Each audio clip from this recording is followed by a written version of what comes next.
الثيرويد جلاند أو الغدة الدرقية شرحتها لكم بالتفصيل، بس تعالى أفكركم بنقط مهمة جدا.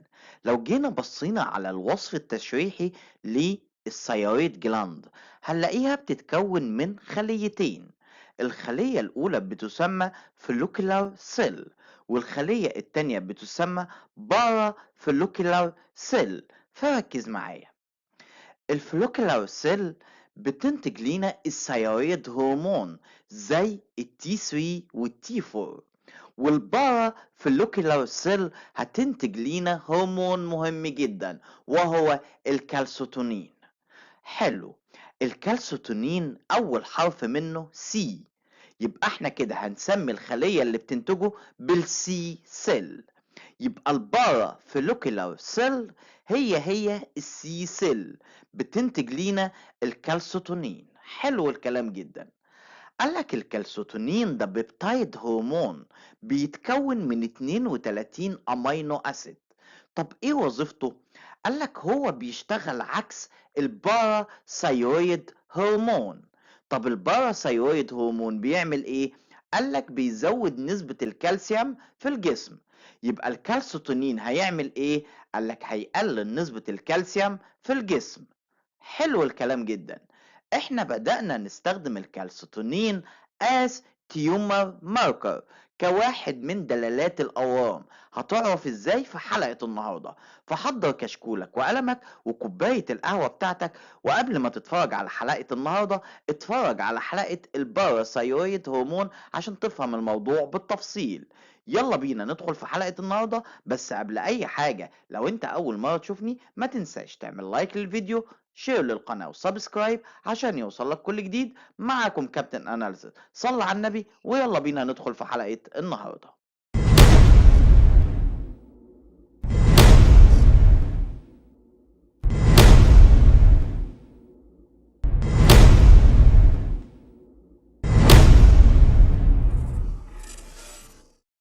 دلوقتي هكلمك عن الافكتس اوف كالسيتونين في جسم الانسان، وهنقسمها لجزئين: ميجور افكت وماينور افكت. فركز معايا. كلمة ميجور معناها الدور الأساسي، وكلمة ماينور معناها الدور الثانوي. لما أقولك ميجور افكت للكالسيتونين يبقى أنا هنا بتكلم عن البون العظام، ولما أقولك ماينور للكالسيتونين يبقى أنا هنا بتكلم عن الكدني. فركز أكتر. تعال نروح للميجور افكت. العظام عندنا أو البون فيها نوعين من الخلايا مهمين جدا، وهما الأوستوبلاست والأوستوكلاست. الاوستوبلاست دي المسؤولة عن بناء العظام، والاوستوكلاست دي مسؤولة عن تكسير العظام. طب الكالسيتونين هيعمل ايه؟ قالك الكالسيتونين هيروح للاوستوكلاست ويعمل لها بلوك، هيقول لها بعد اذنك ما تكسريش العظام عندنا. طب العظم ما تكسرش، ايه اللي بيحصل؟ قالك مش هيحصل ريليز للكالسيوم، وبالتالي نسبته هتقل في الدم عندنا. طب هيقف لحد كده؟ قالك لا، ده هيروح لخلايا الاوستيوبلاست ويعمل لها استيميوليت عشان تعمل ابتيك، تاخد الكالسيوم الزايد من الدم وتخزنه في العظام عندنا. وبكده يبقى هو قام بالميجور افكت او الدور الاساسي بتاعه في انه يقلل قيمة الكالسيوم. طب تعال نروح للكدني، وهنا هنتكلم عن الماينور افكت. هو بيعمل ايه؟ قالك بيعمل انهبت، بيثبط الخلايا اللي موجودة في الانابيب الكلوية، وبالتالي هيقلل من الري ابسوربشن الخاص بالكالسيوم والفوسفات. طب انا عندي قللت من الامتصاص، ايه اللي هيحصل؟ قالك كده الجسم هيتخلص من الزائد من الكالسيوم والفوسفات عن طريق البول، وبالتالي هنحافظ على قيمة الكالسيوم في الجسم، وده بيسمى بالماينور افكت. قلت لك في مقدمة الفيديو ان انا بستخدم الكالسيتونين as tumor marker كواحد من دلالات الاورام. ازاي ده بيحصل؟ قالك بص يا سيدي، انا عندي نوع من الكانسر بيصيب خلايا السي سيل اللي موجودة في الثيرويد، بيسمى medullary carcinoma of thyroid. قال لك الميديولاري كارسينوما اوف ثايرويد ده بيصيب مين؟ السي سيل. طب السي سيل بتنتج ايه؟ الكالسيتونين. وبناء عليه لما بيحصل الكانسر دوت هيحصل عندي زياده في انتاج الكالسيتونين بكميه كبيره جدا، وهستخدمه از تيومر ماركر. كمان ركز معايا، في حالات السي سيل هايبربليزيا ايه اللي بيحصل؟ قال لك هيتم انتاج الكالسيتونين بكميه كبيره جدا، وممكن الحالة دي تتحول لميديولاري كارسينوما اوف ثايرويد. وعشان كده انا بستخدم الكالسيتونين as تيومر ماركر كواحد من دلالات الاورام. هرمون الكالسيتونين زيه زي اي هرمون بيتقاس بتقنيات كتيرة جدا، ولكن اشهرها تقنية الإلايزا. النسبة الطبيعية بتختلف من الرجالة عن السيدات زي ما انت شايف قدامك. طب امتى يزيد انتاج هرمون الكالسيتونين؟ قال لك اول حالة في حالات الهايبركالسيميا، يعني زيادة قيمة الكالسيوم في الجسم، وبالتالي هيزيد معاها الكالسيتونين عشان يقلل قيمتها. كمان عندنا في الاكتوبيك كالسيتونين بروديوسنج تيومر، هنا في بعض الأورام زي البيرست كانسر واللانج كانسر والبنكرياس كانسر بتفرز لينا الكالسيتونين بكميات كبيرة جدا، وعشان كده هنستخدمه as تيومر ماركر، وهنا هنلاحظ قيمة الكالسيتونين بتزيد عندنا. لو سألتك سؤال وقلت لك هرمون الكالسيتونين هيزيد ولا هيقل في حالات البرينيشياس انيميا او الانيميا الخبيثة، هترد عليا تقول لي ايه؟ هتقول لي طبعا نسبته هتزيد.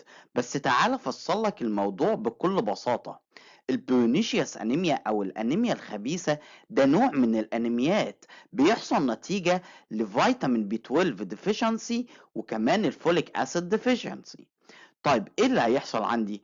قال لك البون مارو هيزيد فيه الارثرويد، وهيحصل عندي ماركد ارثرويد هايبربليزيا، وبالتالي هيحصل عندي هايبر سيلولار في البون مارو، وده هيسبب تكسير للعظام، وهيحصل عندي increase bone marrow turnover rate، وبالتالي هتزيد نسبة الكالسيوم في الدم، وبناء عليه هيحصل عندي هايبر كالسيميا، وبالتالي هتزيد نسبة الكالسيتونين في الدم عندنا. تعالوا نكمل مع بعض. لو سألتك سؤال وقلت لك مريض عنده chronic renal failure فشل كلوي مزمن، يا ترى لو عملت له تحليل الكالسيتونين هتلاقي القيمة بتاعته عالية ولا قليلة؟ هترد عليا وتقول لي دايما بلاحظ ان قيمة الكالسيتونين مرتفعة. ايه التفسير العلمي لده؟ تعال احكي لك الحكاية بكل بساطة. في مرضى الكرونيك رينال فيلير بيحصل عندي رينال سكندري هايبر باراثايروديزم. طب ازاي ده بيحصل؟ تعال اقول لك يا سيدي. احنا عندنا فيتامين دي او فيتامين د دوت بيحصل له اكتيفيشن داخل الكلية. حلو. طب الكلية حصل فيها دامج زي مثلا في الناس اللي عندها فشل كلوي مزمن، ايه اللي بيحصل عندنا؟ قالك بص يا سيدي، لما الكلية يحصل فيها مشكلة مش هتقدر تحول لي فيتامين دي الغير نشط لفيتامين دي النشط. طب وظيفة فيتامين دي النشط ايه؟ قالك يروح للأمعاء الانتستين ويخليها تمتص الكالسيوم والفوسفورس. جميل. طب انا دلوقتي عندي مشكلة في فيتامين دي، مش هيروح للانتستين، وبناء عليه مش هيحصل اكتيفيشن ليها، وبالتالي هتزيد نسبة الكالسيوم والفوسفورس في الدم.